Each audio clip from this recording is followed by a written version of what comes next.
Missouri and Texas A&M get set to do battle down in Como. We're here previewing, predicting, and breaking down this game between the Tigers and the Aggies. Hello, everyone. I'm Chris Phillips. He's Cole the Bear Thompson. We appreciate each and every single one of you tuning in. As always, before we get going, make sure you hit that like and subscribe button on YouTube. We are inching ever so close to that 30,000 subscriber mark. We can't do it without your love and support. Also, make sure you check out our friends over at FANDUEL because, as always, we are brought to you by our friends at FanDuel. FanDuel.com/SECU to join today and get started with $250 in bonus bets when you win your first $5 bet. Once again, that's FanDuel.com/SECU to get in on the action today.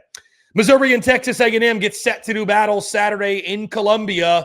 Mizzou looking for a signature win on the 2025 season. Hey, they're still in the college football playoff race. You wouldn't much know about it, though, because nobody seems to be talking about MIZ. Meanwhile, Texas A&M has been the talk of the conference as they sit atop right now, looking to keep this thing rolling.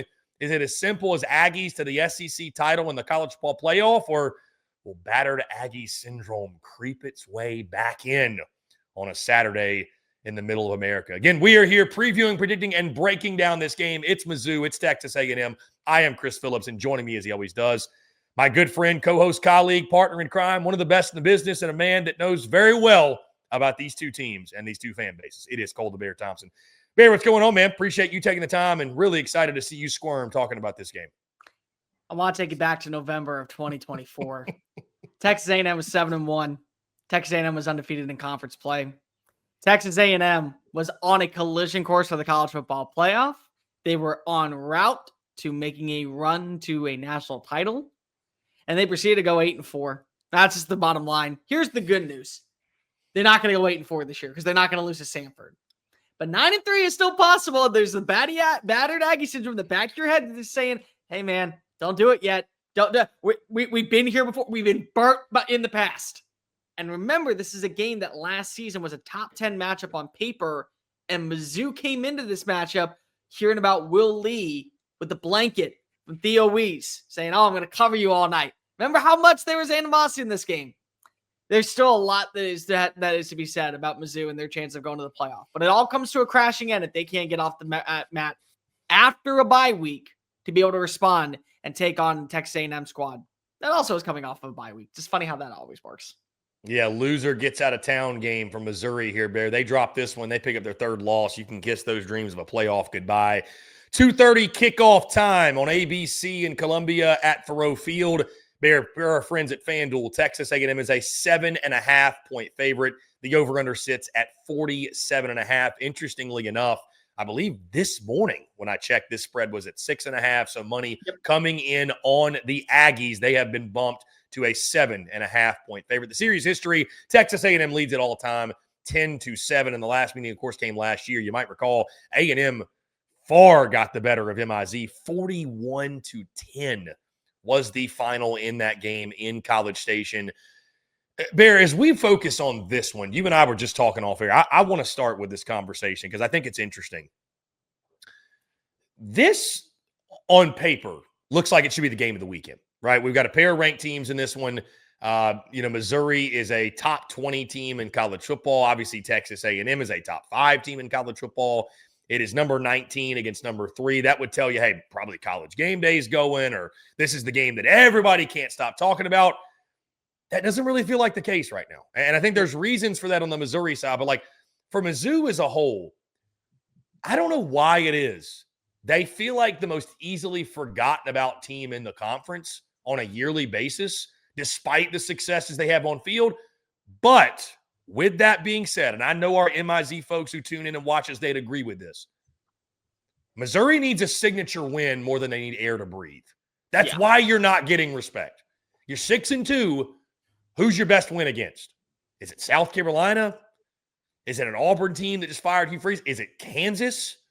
Because you've had 2 big-time opportunities against Alabama and Vandy, and you've lost them both. And they've been close games, but you've lost them both. At some point there in this league, if you can't beat a good team, you're not going to be considered a good team. You're not going to be considered a threat to do anything.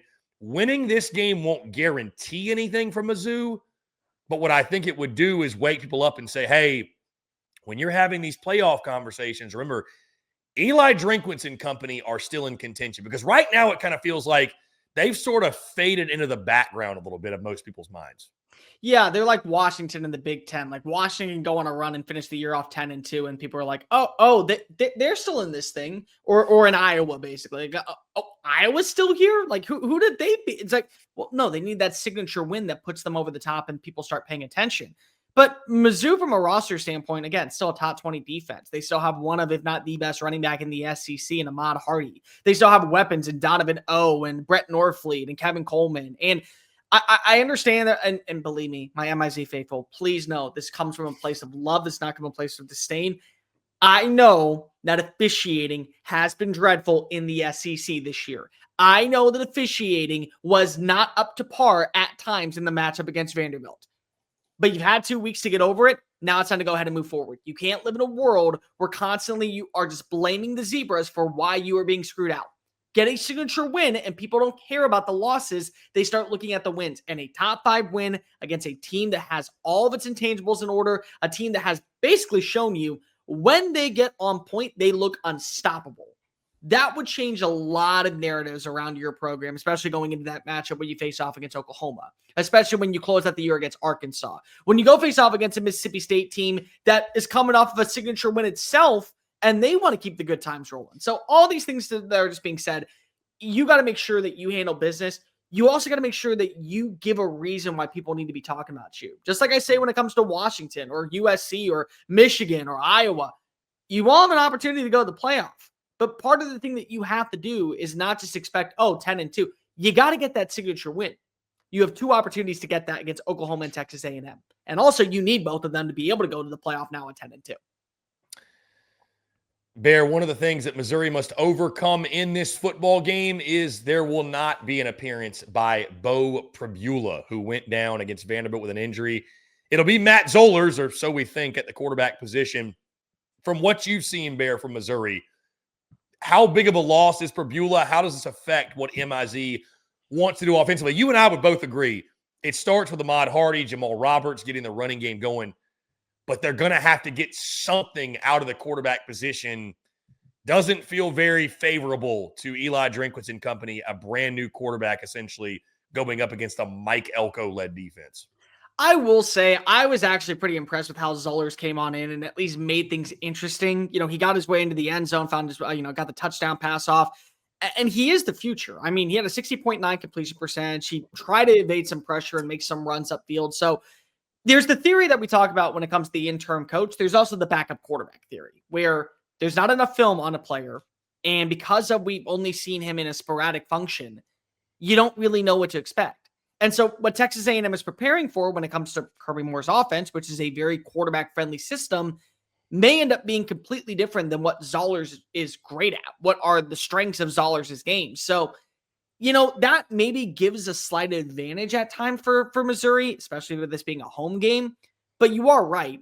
Texas A&M has been getting after quarterbacks. I mean, Cassius Howell basically has turned into Jason from Camp Crystal Lake, and he's going after everybody. He's wearing the hockey mask and just coming on down, ready to stab you and take you to the netherworld of pure hell. I mean, like that's the way he's playing. And then Torian York is still, in my opinion, the most slept-on linebacker. He is always attentive to the play.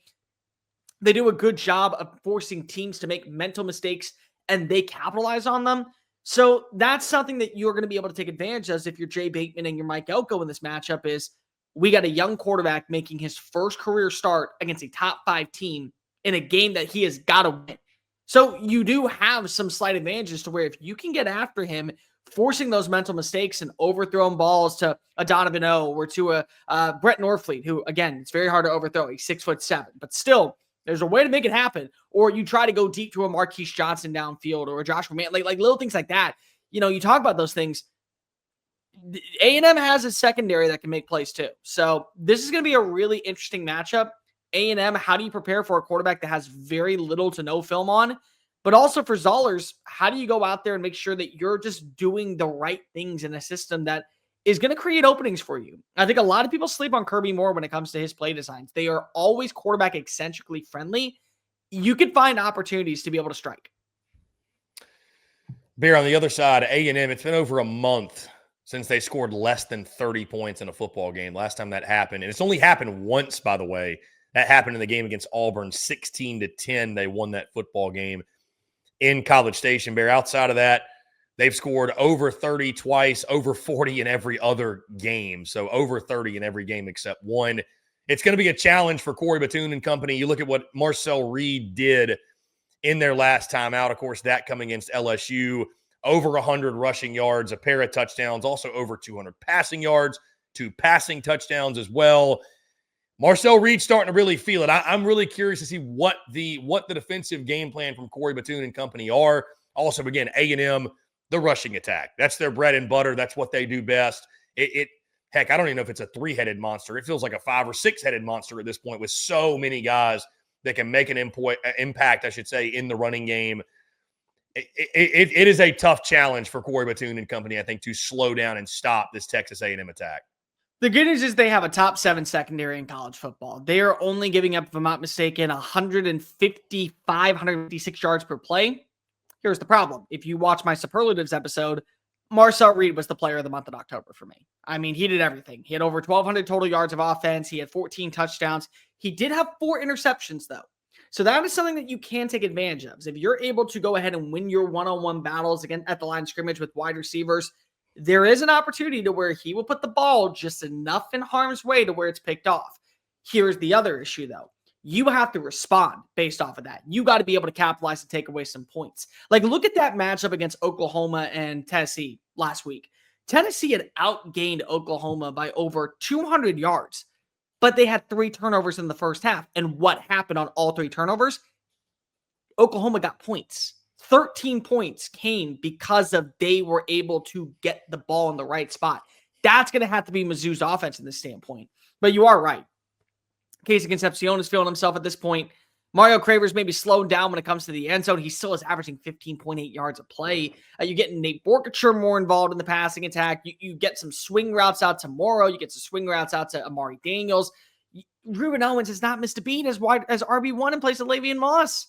And like, that's what makes this team so dynamic. And Colin Klein, I think, is feeling more comfortable with the play designs to where he's starting to get into his bag of tricks and maybe even bring up some things that he was waiting to unveil when you get to the month of November. And now we're starting to see it unfold.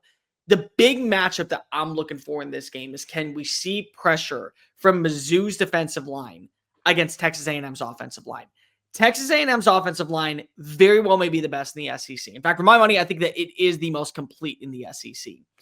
If you're able to get a Zion Young, a David Wilson to come off the edge and win their one-on-one battles, whether it be against Trey Zoon, whether it be against Amontrese Adams, you run some stunts on the inside.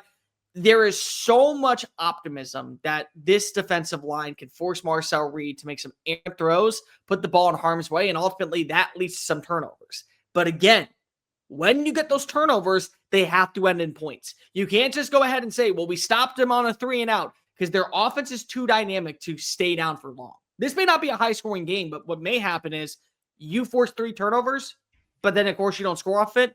They score 7 points, and that's all you got to say. Bear, do you put any stock into the idea that the chatter around Eli Drinkwitz's name potentially leaving Como as a distraction at all? A little bit. I think now it has to be because of where Ole Miss is, and now knowing that Lane may have multiple options on the table, and Drake has multiple options on the table, including staying in Missouri, which I think is a great fit for him. I think it's a good location to build for the long term, but you have to have that conversation. The thing is, though, what are we talking about when it comes to Lane? Lane knows that he can win a national title in LSU. Lane knows that he could bring Florida back to prominence. But he's doing that at Ole Miss. And expectations are real at Ole Miss. And they're willing to pay him to stay at Ole Miss. Don't you think that you want to just go continue what you're already doing and be the first to make history?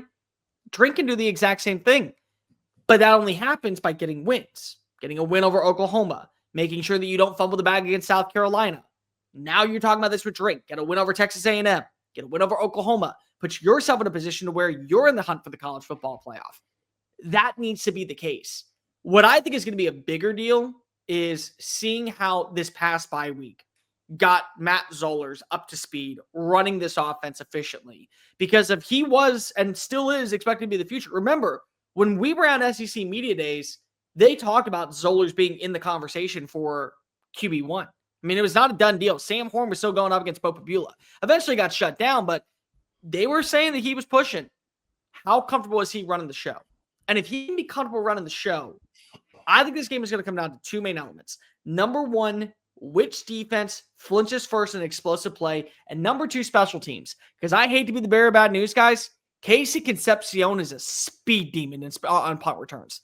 Good luck stopping him. He has found the house multiple times, and he embarrassed LSU to where everyone realized down in Tiger Stadium, hey, Brian Kelly, that buyout's large, but we ain't winning with you.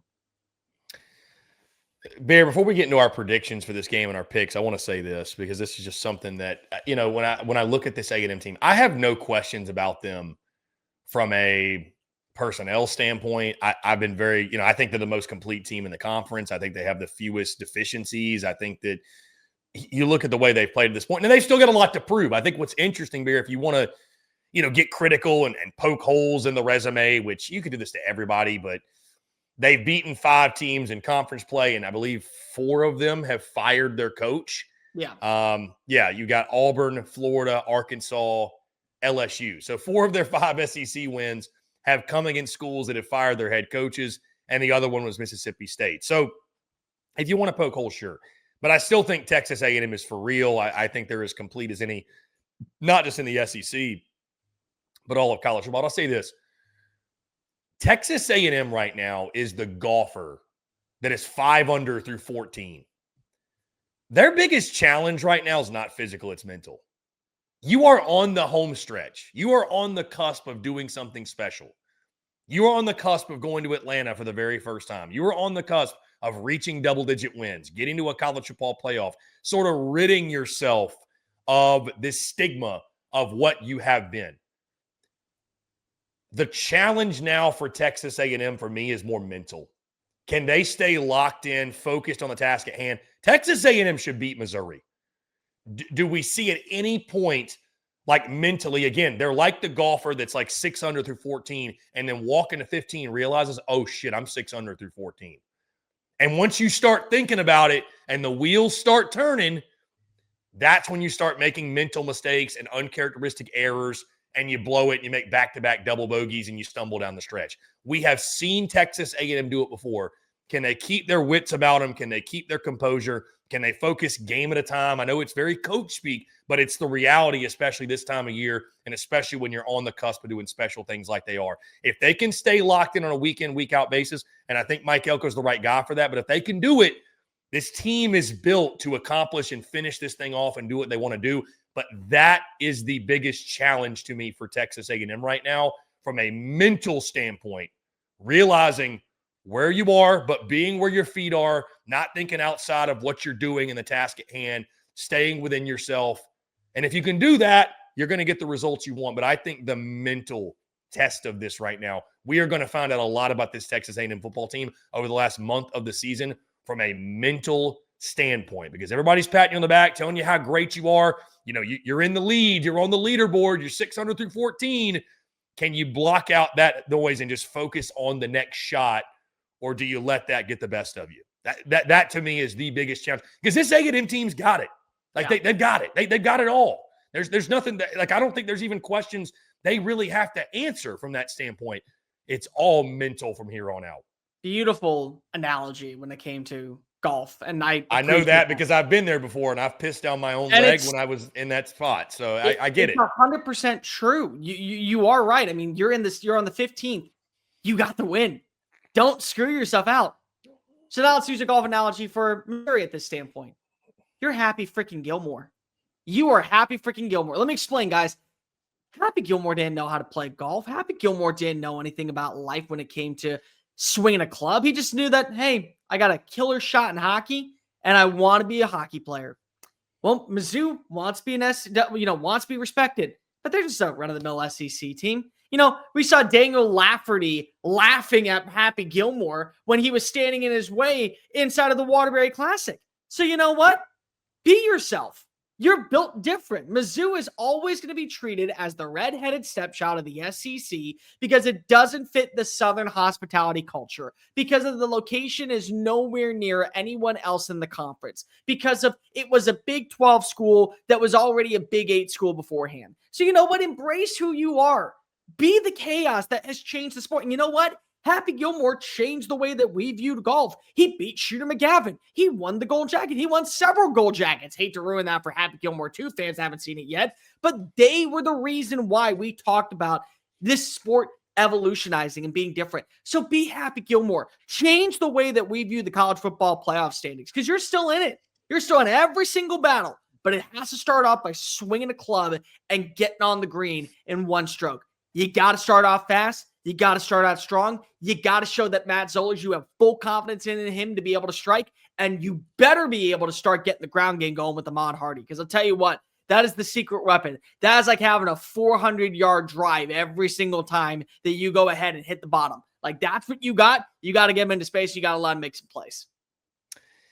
Barry, now that we've gotten our golf analogies out of the way, Beautiful. Let's lock in some picks, lock in some predictions. It's Texas A&M. It's Missouri, Saturday afternoon at Farot Field. Would you like the honors? You want me to start here? You're going first. I got my MIZ faithful still trying to figure out if I'm going to pick them. You're stuck between a rock and a hard place, Bear. I know, with these two teams. Yeah, it's interesting. It's interesting how Missouri, again, has been kind of that forgotten team, definitely still right in the thick of the race. They win this game on Saturday, and I think all of a sudden the picture shifts a little bit. It'll be interesting. A&M certainly won't be knocked out. It'll be their first loss, but for Missouri, what a win here would mean. And, of course, if they lose, they're donezo, they're kaput, they're fighting for a nice bowl game. What does Matt Zollers give you? He's going to have to play well, I think. I mean, it's you can lean on the run game all you want, but at some point you can't be one-dimensional against this Texas A&M offense. They've been so good, obviously, on third down all season long. I think the best, I believe, in college football on third downs. They held LSU in their last game to 2 for 13. If you had the stats for the last 4 or 5 games, it's been insane, the rate at which they're holding teams on third down, the conversion rate, if you will. Missouri, I think, here's the big key, too. You're going to have to win first and second down with Ahmad Hardy and Jamal Roberts and get yourself into some third and manageables. It's already hard enough to convert third downs against this A&M defense. You need to be in third and manageables to have a chance to do so. Meanwhile, I mean, what more can I say about Texas A&M? I haven't. I mean, they're the most complete team in the conference, fewest deficiencies, like I said. This Aggies team feels different. It's the thing that holds you back. I look at their schedule, and I'm like, are they really going to get to the last weekend being 11-0? Are we really, like, at that point with this team? No way. No way. There's no way it happens. Folks, wait. This team's different. Like, this team is different. It wasn't personnel questions for me in the preseason. It was, the whole trying to change a culture and the Texas 8-4 and battered Aggie syndrome. I don't want to put the cart before the horse, and I know A&M fans will kind of cringe when I say this, but it kind of feels like we're past that point a little bit. It kind of feels like we're past it. Now, again, you got to lock in on this game. This is a losable game if you're Texas A&M. It's a losable game. But I don't think A&M is going to lose it. It's one that, again, I stare at a little bit longer and think about. I think Missouri is going to give a great effort at home. I don't think there'll be much distraction with the Drinkwitz stuff. I think Drinkwitz will have his team ready to go. But I think Texas A&M is just different this year, Bear. I do. I think Texas A&M continues to roll. I think they stay undefeated. I think they move to 9-0. I think they lean on the rushing attack in this game. I think it's a big day for that group, and I think they edge out Missouri in a close game. If you're giving me 7.5, I might go MIZ here, to be totally honest with you. I know I took the under in this football game as one of my best bets. If you're giving me 7.5, I'll probably go Missouri. I do think it's a close, down-to-the-wire game, but like basically every other, the 2 losses that Mizzou has had this year, I just think they come up a little bit short. I hate to say it, Missouri football to a T. It seems like they're always the bridesmaid, never the bride. I don't know what's going to have to happen at some point to change that, but I think it is A&M that prevails. Give me Texas A&M 24, Mizzou 20, a little bit of a lower scoring game. I think the Aggies find a way to go on the road and get a really, really hard-fought road win and keep this dream season alive. Yeah, again, A&M, I do believe in you. When I say that I pick against you, it's not because I want to see you, I'm trying to see if I can win this one, or if I pick you, that I want to see your demise. Like, I fully believe that the culture's changed, the identity's changed. What you have with Mike Elko, this coaching staff, is a big reason to believe that this year's different. I also do believe that you will lose one game. I do. I don't see a scenario where everyone will go unscathed outside of maybe Ohio State. And even still, They have to face off against Michigan, which has been their Achilles heel, their kryptonite, whatever you want to call it, home or away. So it doesn't really matter when it comes to their standpoint. Everyone, I think, is going to lose a football game. I think that Mizzou has a roster to where you got to remind yourself the backup quarterback theory is very much going to be on display. You don't have film on Zollers. He was able to come on in and make some very nice plays against Vanderbilt and keep the Tigers in the matchup. They were down at the 1 yard line when Kevin Coleman caught it. If he ends up pushing just enough over, he's in the end zone. And we're talking about Zollers completely different. We're talking about Mizzou completely different. This is a team that I think is going to be able to show on up and show on out. There's three things that you got to do. If you're Texas A&M, you cannot avoid an early turnover. You just simply can't. You can't get the ball in short field position to an offense that you do not have a good understanding of right now, with a quarterback that is maybe starting to figure some things out when it comes to running Kirby Moore's system. Number two, I think that if you are Mizzou, you have to establish the run. I understand you went up against a solid defensive line because, again, Vandy's a very solid defensive line. Ahmad Hardy was able to hit over 100 rushing yards. You got to be able to continue to do that. That is where your bread and butter is. That is where your consistency is. The Hardy for Heisman hype has not died down from yours truly. You got to get back to that level at some capacity. Number three, you have got to make sure that special teams are big. We've talked about with Missouri. Kicking has been an issue at times. They should have made it to overtime and won at that standpoint. The kick was wide right. Guess what happened? They did not get the win. They had to trust Bo Pabula to go ahead and push it on in against Auburn in double overtime. That had to happen. So special teams are going to be critical in this game. Not just for Missouri to make field goals and point after attempts, but also to slow down Casey Concepcion. I'm telling you right now, Agent 7 is the last guy you want to see in the SEC with the ball in his hands. He will kill you. He will end you. He will put you in a position to where you're sitting back and it looks like basically the first scene of Saving Private Ryan, where you're watching this, he's just running past you and everything is in slow motion, black and white, and your brothers are laying on the ground, they're crying because holy crap, he was able to find a way to get the job done. He's that good. You got to respect him for who he is and what he's been able to accomplish. I believe the Texas A&M is going to lose a football game this year. They're going to. It ain't going to come on Saturday. It just isn't. I love my MIZ faithful, but I do think that Texas A&M is the more complete team. I do think that Texas A&M has enough to think that they are going to be able to win this one pretty significantly. I'm actually going to take Texas A&M to win and cover, but I am going to take the under in this game. I do agree with you. I think this is going to be a very low scoring affair. I got a 27-17 right on the line. I think that you won't be able to see the offense get enough of a hype, and you'll just see one or two explosive plays that gets the job done in favor of Texas A&M to roll to 9-0. 10-point win. You take a win. Don't apologize for a close call. Never do that in the SEC. You always take a road win. You get a road win and you survive another week to say that the inevitable of an undefeated season is well under wraps. How much different, if different at all, bears this prediction if Bo Pabula is 100% healthy? Maybe it's a 7-point win instead of a 10-point win. I still think that, again, you're just going to see enough from Texas A&M's defense to get after a quarterback. Yeah, fair enough. Guys, we'd love to hear from you. Thoughts, preview, prediction. Who do you think is going to come out on top? Texas A&M, Missouri, in Como. Will it be the Aggies or the Tigers? Let us know down in the comments. Guys, again, we appreciate each and every single one of you tuning in before we get out of here. Do want to tell you about our friends over at FanDuel because, as always, we are brought to you by our friends at FanDuel. FanDuel's got an offer.